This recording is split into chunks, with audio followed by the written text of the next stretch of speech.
장례식장에 다녀왔는데요. 장례식장에서 그 목사님이 설교를 하시는데 도입 부분에 이런 말씀을 하셨습니다. 여기 있는 사람 중에는 가족의 이별을 경험하지 않은 사람이 아마 아무도 없을 겁니다.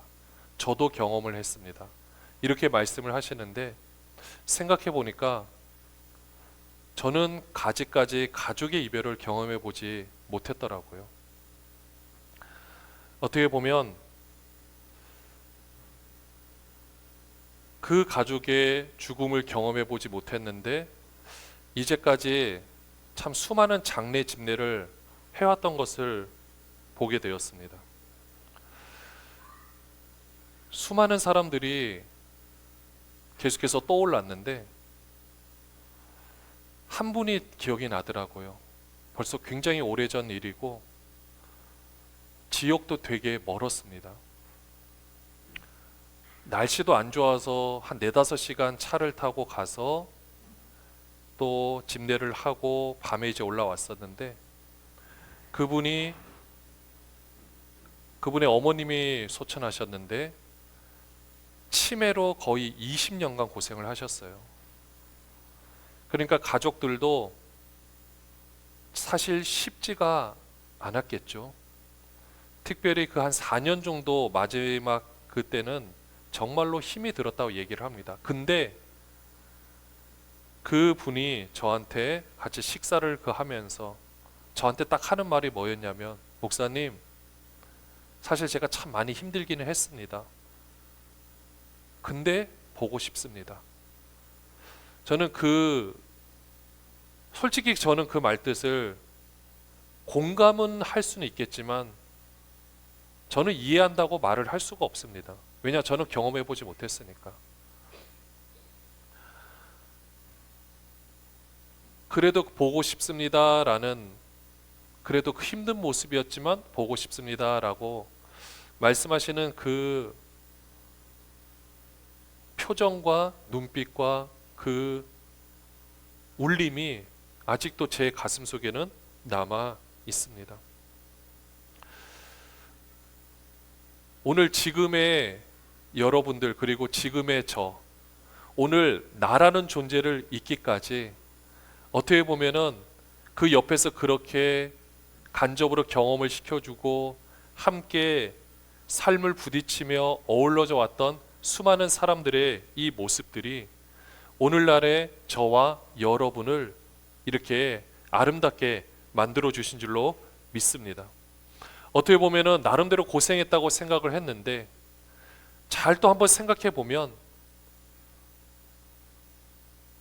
누군가 가족의 아픔을 겪어본 적도 없고, 그러니까 가족과 이별하는 아픔을 겪어본 적도 없고, 어떻게 보면은 힘들다라고는 했지만 사실 힘들다라는 명함도 낼 수 없는 삶 가운데서 하나님의 인도하심으로 이 자리에 왔구나, 또 그렇게 생각하니까 참 감사하더라고요. 커다란 질병 때문에 깨달은 것도 아니고 그냥 환경 가운데서 하나님의 인도하심으로 이 자리에 있게 된 것을 봅니다. 그래서 요즘 들어 드는 생각이, 목회라는 것이 이제부터 시작이겠구나. 나이라는 것이 전부는 아니겠지만 행정적으로 뭔가는 제 나이 이전에는 할 수는 있겠지만은 진짜 이제는 그 마음을 공감하고 또 성도님들을 대하는 모습과 이런 것들을 보면 이제부터 시작이겠구나라는 것을 깨닫게 되었습니다. 사실 예수님도 사역을 시작할 때 우리는 보통 청년이라고 생각을 하고 그렇게 말을 해왔습니다. 근데 요한복음 8장 57절에 보면 예수님이 이렇게 말씀하시는데 당시 유대인들이 이렇게 얘기를 하더라고요. 내가 아직 50세도 못 되었는데 아브라함을 보았느냐? 자, 이렇게 말씀하는 걸 보면 이 유대인들이 예수님을 봤을 때 두 가지 중에 하나겠죠. 정말로 나이가 많거나 아니면 나이가 많이 들어 보이거나.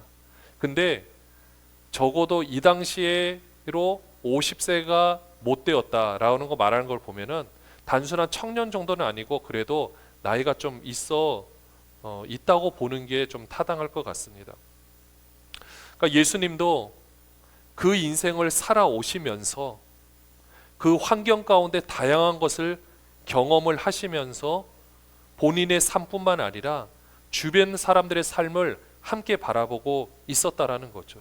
근데 이것조차도 다 하나님의 인도하심 가운데 있었다라는 것입니다. 이런 하나님의 인도하심 가운데 오늘 말씀에 보면 이스라엘 백성들도 인도가 되었습니다. 출애굽기 20장 2절 오늘 본문 말씀에 보면 뭐라고 처음에 말씀하시느냐?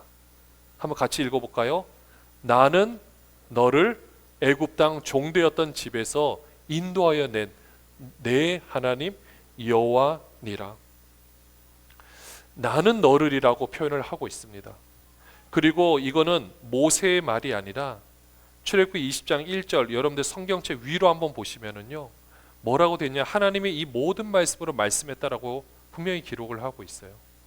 하나님이 이 모든 말씀으로 지금 모세를 통해서 친히 말씀을 해주고 계시는데 맨 처음에 말씀하는 게 나는 너를이에요. 나는 너를 애굽 땅 종되었던 곳에서 나는 너를이라는 이 말뜻 안에는 많은 것들이 담겨져 있습니다. 여러분들이 사랑하는 사람, 여러분들이 좋아하는 사람, 여러분들이 관계 맺는 사람이 그 앞에 있을 때 어떻게 얘기를 하나요? 나는 너를이라고 얘기를 합니다. 또는 너는 나를. 이게 관계로 표현할 수 있는 거죠. 지금 하나님께서는 이렇게 나는 너를이라고 표현하는 것은 내가 지금 너라는 존재를 여기까지 세우기까지 나도 마음을 졸이면서 너에게 내 모든 것을 다 주었다라는 표현인 거예요. 우리 부모의 입장에서 자녀를 보면 나랑 구별은 돼요. 그러나 구별할 수는 없는 존재예요. 이스라엘이 하나님께 그런 존재였습니다. 하나님하고 구별은 돼요. 그렇지만 구별될 수 없는 그 존재, 사실 그 존재에게 너라고 얘기를 하고 있는 거거든요. 우리가 출애굽기 말씀을 지금 보고 있는데 하나님께서 이스라엘 백성의 고통을 다 보고 듣고 알고 계셨던 거는 우리가 잘 알고 있습니다. 그때 하나님 마음은 어땠을까요? 이기기를 원했어요. 조금 힘들어도 잘 견뎌주기를 원했습니다. 그리고 때가 되었을 때 10가지 재앙을 통해서 그들의 생각, 일명 신관이라 그러죠. 신을 바라보는 관점을 바꾸어 주었어요.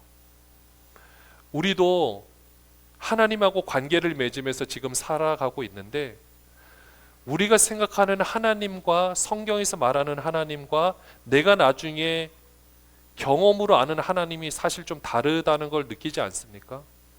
어쩔 때는 내가 이렇게 열심히 기도했는데 왜 응답해 주시지 않는가? 이 질문이 우리를 힘들게 할 때가 있죠.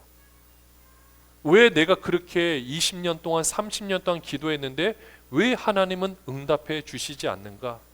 이런 질문들이 사실은 우리 안에 다 있을 겁니다. 근데 이렇게 그 상황들을 어떨 때는 참 견디기가 힘들 때가 있잖아요. 그런 게 하나님은 10가지 재앙을 통해서 바꿔주신 것처럼 하나님은 또 우리의 여러 가지 상황들을 통해서 우리의 그런 생각들을 바꾸어 가시는 것을 보게 됩니다. 결국 이스라엘 백성들은 하나님께서 그 생각을 조금 바꾸시고요. 그 다음에 만나를 먹이시고 메추라기로 먹이시면서 그들의 삶을 계속해서 인도해 가셨습니다. 어떻게 보면 지금 우리가 걸어가고 있는 이 길이 광야라고 생각할 수 있습니다. 그런데 하나님은 분명히 우리가 그 이전에 애국 같은 삶에서 우리를 끌어내셨다라는 거죠. 그리고 지금 내가 살아가는 것도 내가 살아가는 것이 아니라 하나님께서 만나를 주시지 않으면, 메추라기를 주시지 않으면, 구름 기둥으로 가려주지 않으면, 불 기둥으로 따뜻하게 해주지 않으면 단 한순간도 살아갈 수 없는 그 시간과 그 날을 오늘 우리가 살아가고 있는지도 모릅니다. 근데 우리가 그것을 깨닫지 못할 뿐인 거지, 지금 우리가 어떻게 보면 그런 상황 가운데 있을 수도 있다라는 거죠. 이 모든 계획에는 하나님의 섭리와 또 하나님의 놀라운 은혜가 있었습니다. 지금도 우리 삶도 그래요. 근데 여러분들 우리가 솔직하게 우리 삶을 한번 돌이켜 보십시오. 여러분들은 여러분의 삶 가운데 하나님 은혜와 섭리가 있다는 거 믿으실 겁니다. 근데 우리 입에서 가끔 나오는 불평들이 어떻습니까? 오늘 이스라엘 백성들을 보니까 이스라엘의 불평들을 한번 생각해 보니까요. 출애굽기 14장 11절 그리고 12절 그 16장 3절에 보면 이스라엘을 불평했던 모습이 나오는데 애굽의 삶하고 비교하는 모습이 나와요. 한번 보면은요. 그들이 맨 처음에는 홍해 앞에 서 있을 때입니다. 그들이 또 모세에게 이르되 애굽에 매장지가 없어서 당신이 우리를 이끌어내어 이 광야에서 죽게 하느냐. 여러분들 이들이 애굽에서 나오게 된 거는 정말 하나님의 섭리죠. 그들이 그렇게 바랬던 거예요. 근데 지금 뭐라고 말하죠? 당신이 우리를 이끌어내어 이 광야에서 죽게 하느냐. 어찌하여 당신이 우리를 애굽에서 이끌어내어 우리에게 이같이 하느냐라고 말하고 있는 겁니다. 그때는 부르짖어서 막 하나님께 기도하면서 기도 응답 받았는데 내가 정말 이것만 해결되면은 모든 것이 다 해결될 거라고 해가지고 그렇게 기도를 했는데 막상 해결이 되고 나니 뭐라고 말하고 있죠? 왜 나를 이렇게 했냐라는 거죠. 우리도 가끔 그렇게 기도할 때가 있지 않습니까? 왜 나를 여기에 있게 하느냐? 왜 내가 여기 있느냐? 사실은 그는 모세를 통해서 이스라엘 백성을 인도하신 것처럼 그들이 간절히 원했던 모습이었어요. 그리고 또 어떻게 불평하냐면요. 이제 홍해를 건넜어요. 아주 큰 고비를 넘겼습니다. 12절에 보시면은요.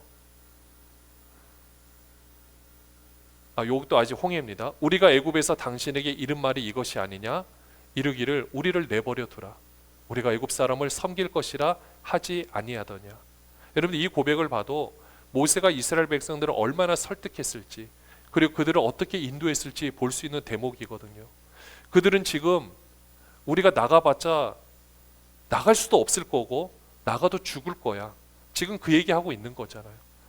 우리를 내버려둬. 그냥 우리 이렇게 노예로 사는 게 차라리 나. 괜히 너네가 이렇게 또 바로 만나가지고 우리 이전처럼 집도 안 주고 또 벽돌 만들어 내려가 하면은 우리 다 죽어. 그러니까 우리는 여기서만 있을래. 지금 이렇게 말하고 있었던 거잖아요. 애굽 사람을 섬기는 것이 광야에서 죽는 것보다 낫겠노라. 이렇게 말하고 있는 이스라엘 백성들의 모습입니다. 하나님께서 인도하신 것은 생각 못하고 또 인도하실 것을 생각 못하고 그 10가지 재앙을 통해서 인도하셨던 건 생각 못하고 또 그들이 그 힘든 상황 가운데서 그래도 다 죽지 않고 살아남은 것도 생각하지 못하고 환경만 바라보면서 말하고 있었던 거죠. 또 16장 3절에 보시면은요. 이제는 홍해를 건넜습니다. 이스라엘 자손이 그들에게 이르되 우리가 애굽 땅에서 고기 가마 곁에 앉아 있던 때와 떡을 배불리 먹던 때에 여호와의 손에 죽었더라면 좋았을 것을. 너희가 이 광야로 우리를 인도해내어 이 온 회중이 줄여 죽게 하는도다. 이렇게 배가 고프다고 원망을 합니다. 근데 방금 원망했던 거의 공통점이 뭔지 아십니까? 왜 우리를 인도해냈냐라는 거예요. 이게 그러면 누구한테 원망하는 거죠? 모세를 원망하는 것 같지만 모세를 인도하셨던 하나님을 원망하고 있는 것 아니겠습니까? 왜 우리를 인도해내서 이렇게 하느냐? 사실 우리도 보면은요, 우리가 환경을 가지고 내가 이야기를 하면 결국은 누구를 원망하는 거냐? 사실 하나님을 원망하는 거거든요. 이게 그 안타까운 이스라엘 백성들의 현실이었습니다. 근데 이게 남의 이야기 같지가 않죠. 이 문제가 뭐냐면 지금 내가 누리고 있는 게 너무 당연하다고 생각하는 거예요. 지금 내가 경험하고 있는 게 내가 원래는 다른 걸 경험해야 되는데 내가 지금 그걸 하지 못한다고 생각하고 있는 거죠. 그러니 하나님의 인도하심도 눈에 보이지 않고 내가 나를 인도하는 것이 더 낫다고 생각하고 있는 겁니다. 이스라엘 백성들이 아무리 그때가 좋았다 할지라도 그때는 노예였어요. 아무리 배불리 먹던 아무리 마실 것을 풍부하게 마시던 중요한 거는 노예였어요. 근데 지금은 자유함을 가지고 있거든요. 이것의 소중함을 지금 모르고 있는 겁니다. 그래서 오늘을 하나님께서 이스라엘 백성들에게 내가 너희를 이제 인도해냈다, 나는 너를이라고 이야기를 하면서 이제 하나씩 말씀해 주는 겁니다. 이제 너희들의 정체성은 노예가 아니다, 내가 거기서 너를 비싼 값을 치르고 이끌어냈다, 이제는 내가 너에게 말하겠다. 예전에는 이집트 사람들이, 바로가 그들에게 말을 했어요. 근데 지금은 아니에요. 지금은 하나님이 친히 말씀하고 계시는 거예요. 그럼 여러분들 지금 우리의 삶 가운데서도 우리는 환경이 말하고 세상이 말하는 걸 들어야겠습니까? 아니면 하나님이 친히 말씀해 주시는 것을 들어야겠습니까? 이 세상에서 우리가 실패자라고 말하는 그 음성에 귀를 기울여야 되겠습니까? 아니면 하나님이 지금 나는 너를, 내가 이 모습이 있기까지 내가 얼마나 많은 희생을 치렀는데, 그렇지만 네가 여기까지 있기를 내가 정말 간절히 원했다라는 이 음성을 들으시겠습니까? 당연히 우리는 후자를 들어야겠죠. 그래서 오늘 하나님께서 이스라엘 백성들에게 말씀해 주시는 겁니다. 3절에 보시면 너는 나 외에는 다른 신들을 내게 두지 말라. 너는 나 외에는 다른 신들을 내게 두지 말라. 너가 누구겠습니까?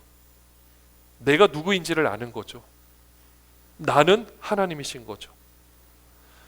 사실 우리 삶 가운데 보면은 아마 이스라엘 백성도 마찬가지였을 겁니다. 하나님도 섬기고 다른 신도 섬기면 좀 더 낫지 않을까?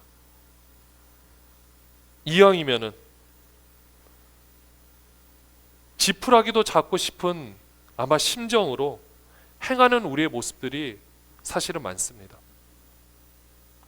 근데 여기서 이거는요, 이 말씀은 다른 종교 뭐 이런 것만 말하는 것이 아니라 마음에 관한 부분이에요. 내 마음을 온전히 하나님께 두라는 거죠. 그리고 하나님의 마음을 내 안에 두라는 겁니다. 쉽게 표현하면 그 하나님께서 나를 인도하셨던 그 마음, 나는 너를이라고 그 정체성에서 대하는, 정체성으로 말하는 그 마음을 내 마음속에 간직하라는 거죠. 좀 더 쉽게 표현하면 하나님은 누구신가? 그리고 나는 누구인가? 그 하나님은 나에게 무슨 일을 행하셨는가? 우리가 이것을 딱 바라보면 나머지 다른 신들을 굳이 우리 앞에 둘 필요가 없다라는 것입니다. 우리는 이 말씀이 사실 쉽게 와닿지는 않아요. 그러나 그 당시 수많은 신을 섬기는 이스라엘 백성들의 그 당시 세계관으로 본다라면 이 말씀이 참 어떻게 보면 귀한 말씀이면서 지키기 어려운 말씀일 수도 있었습니다. 그렇지만 그 마음으로 함께 두는 것이 필요합니다. 사랑하는 여러분들, 지금 여러분의 마음은 하나님의 것으로 채워져 있으십니까? 여러분의 그 마음을 하나님의 것으로 온전히 채우시길 바랍니다. 다른 마음이 여러분을 지배하지 못하도록 여러분의 의지를 발동하셔야 됩니다. 마음만큼은 내 의지가 있어야만 움직여져요. 그게 참 신기한데 내 마음을 내가 온전히 지킬 수는 없습니다. 하나님의 능력이 필요해요. 근데 처음에 나의 의지, 마치 그 나의 의지가 뭐 같은 거냐면요, 이 안에 지금 가스로 가득 차 있다고 할게요. 근데 이 가스가 아무리 많다 할지라도 맨 처음에 발화, 라이터라든지 이런 걸로 딱 켜주지 않으면 이 안에 불이 붙을 수가 없습니다. 마치 그렇지만 그 라이터를 가지고 여기를 다 태울 수도 없어요. 가스가 있어야 됩니다. 연료가 있어야 돼요. 마치 우리 마음에 하나님의 것으로 차 있는데 우리가 할 수 있는 거는 그 아주 작은 라이터로 또는 성냥으로 불을 붙이는 거는 우리가 해야 돼요. 근데 그것만 하면 나머지는 어떻게 하신다? 하나님이 인도해 주신다라는 겁니다. 그때 나라는 정체성과 하나님의 정체성이 함께 내 마음에서 어우러져서 우리의 삶을 아름답게 살아갈 수가 있습니다. 여러분의 마음을 하나님의 것으로 온전히 채우시기를 바랍니다. 그 하나님께서 또 말씀해 주시는 것은 우상을 만들지 말라라고 하고 있어요. 신들을 두지 말라라고 하면서 4절에서 우상을 만들지 말라라고 하고 형상을 만들지 말라라고 합니다. 이거는 사실 우리를 배려해 주시는 거죠. 왜냐하면 형상을 만드는 것도 많은 돈이 들어가고 우상을 만들게 되면 하나님이란 존재를 형상화해서 거기에서 내가 뭔가를 하면 된다라고 내가 하나님을 조종하는 것으로 이 하나님을 내가 대할 수 있는 겁니다. 그러니까 우리는 이 형상에 대해서 우상을 만들지 말라라는 것은 쉽게 표현하면 내가 하나님을 내 멋대로 조종하려고 할 필요가 없다라는 것입니다. 내가 내 어떤 것을 이루기 위해서 하나님이 여기 계세요. 요 부분만 해주세요. 나머지는 제가 하겠습니다. 이렇게 하지 말라라는 거예요. 그냥 하나님의 것으로 내가 온전히 채워 있어서 그 안에서 있으면 되는 거고 다른 어떤 형상 때문에 고민하지 말고 그냥 보이지 않지만 나와 함께 하신 그 하나님을 전적으로 받아들이라는 것입니다. 그러면은 하나님께서 어떻게 하시느냐? 만약에 그 형상을 만든다라는 것은 내가 하나님을 이용하려고 하고 내가 하나님을 조정하려고 하면은 5절에 보시면은 한번 같이 읽어볼까요? 어떻게 하신다라고 되어 있습니까? 절하지 말며 그것들을 섬기지 말라. 내 하나님 여호와는 질투하는 하나님인즉 나를 미워하는 자의 죄를 갚되 아버지로부터 아들에게로 3, 4대까지 이르게 하거니와 라고 나오죠. 여기서도 내 하나님이에요. 그 하나님께서 뭐라고 말씀하시느냐? 질투하는 하나님이라고 했습니다. 내 마음 이곳에 하나님의 것으로 가득 차 있는 것이 중요한데 만약에 우상이나 형상을 만들게 되면 어떤 일이 벌어지느냐? 여기 말씀해 보시면 3, 4대까지 이르게 한다. 그럼 뭐 저주가 막 계속 임하느냐? 그 말씀이 아닙니다. 쉽게 표현하면 내가 하나님 말씀대로 살지 않는 모습 가운데 예를 들어서 내가 잘못된 관계 또는 몸을 너무 혹사시킨다든지 그렇게 인해서 내가 부모님 말씀에 어린아이가 듣지 않아서 뜨거운 물에 손을 댄다든지 이러면 어떻게 돼요? 고통스럽죠. 그리고 잘못된 병은요, 이 병이 계속해서 흘러갈 수 있습니다. 그걸 말씀하고 있는 거예요. 나의 잘못된 행동의 결과로 나타난 질병 또는 나의 잘못된 생활 습관 이것들이 흘러가는 것을 말하고 있는 겁니다. 내가 가만히 있는데 내 자녀들이 잘못된 것이 아니라 사실은 하나님께서 우리에게 자녀를 주시고 또 우리에게 잘 양육할 수 있는 기회를 주셨다라면 우리가 어떻게든 말씀대로 내가 살아내고 내가 살아내는 모습을 통해 내 자녀가 그것을 보고 자란다라면 그 자녀는 당연히 바른 삶을 살 수 있게 됩니다.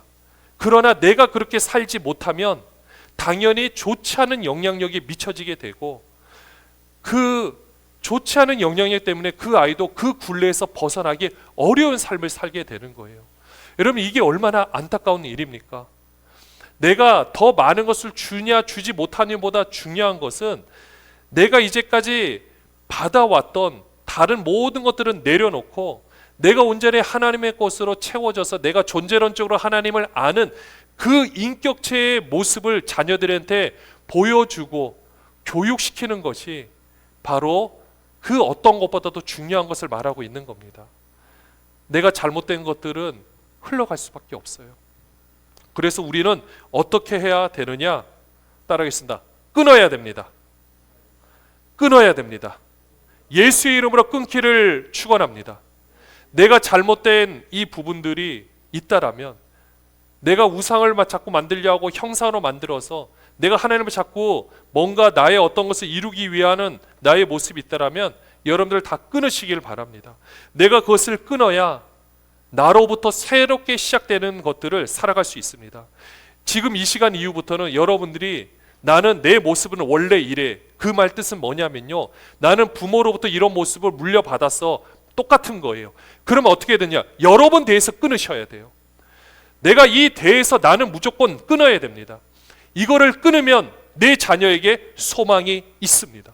내가 생각했을 때 이 모습이 아니라고 생각하는 모습, 내가 그것이 있다면 여러분들 끊으시기를 주님의 이름으로 축원합니다.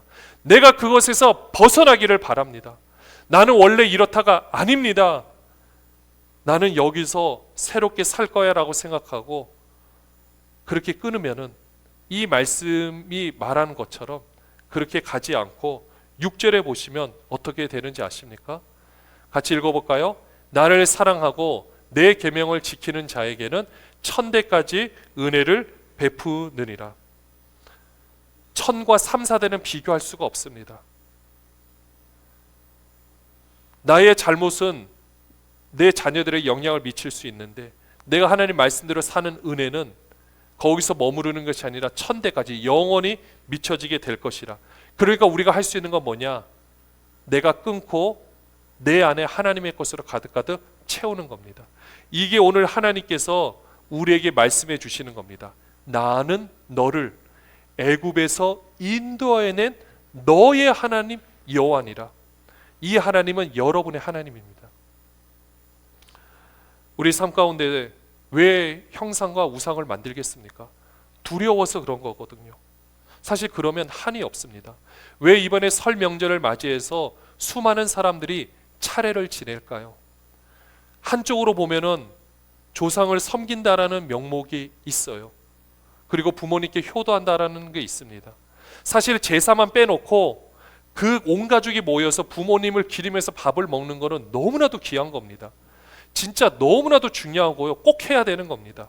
그런데 제사를 드리면서 내가 이렇게 하지 않으면 그 조상 귀신이 나를 괴롭게 하고 사업을 못하게 할 거야. 이런 생각에 사로잡혀 있다면 이건 정말 심각한 문제인 겁니다. 여러분 그렇지 않습니까? 여러분들이 나중에 언젠가 이 땅에서 생명이 다해서 나의 모든 것이 끝난다고 했을 때 내가 만약에 자녀들에게 영향을 미칠 수 있다라면 그럴 수 없겠지만 여러분들 그때 자녀들을 해코지하고 싶습니까? 내 밥 안 차려줬네? 나를 힘들게 하네? 해코지 할까요? 아니잖아요. 어떻게든 더 잘 되기를 바라는 모습 아니겠습니까? 그런 것처럼 우상을 섬기고 형상을 만들고 하는 모든 것은 내가 나의 힘으로 뭔가를 이루려고 하는 모습인 겁니다. 여러분들 그것을 통해서 내가 나를 합리화시키지 마시고요. 우리는 그 노예 같은 생각에서 이제는 벗어나서 하나님께서 원하시는 그 삶을 살아가기를 주님의 이름으로 축원합니다.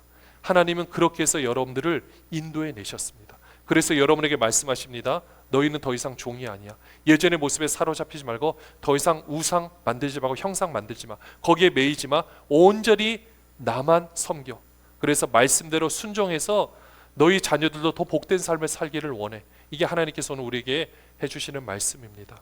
이제는 나의 모든 것들, 내 생각, 헛된 것들 다 내려놓고 온전히 하나님의 것을 받아들이셔서 날마다 더 새로운 삶을 살아가는 모든 분들 되시기를 주님의 이름으로 축원합니다.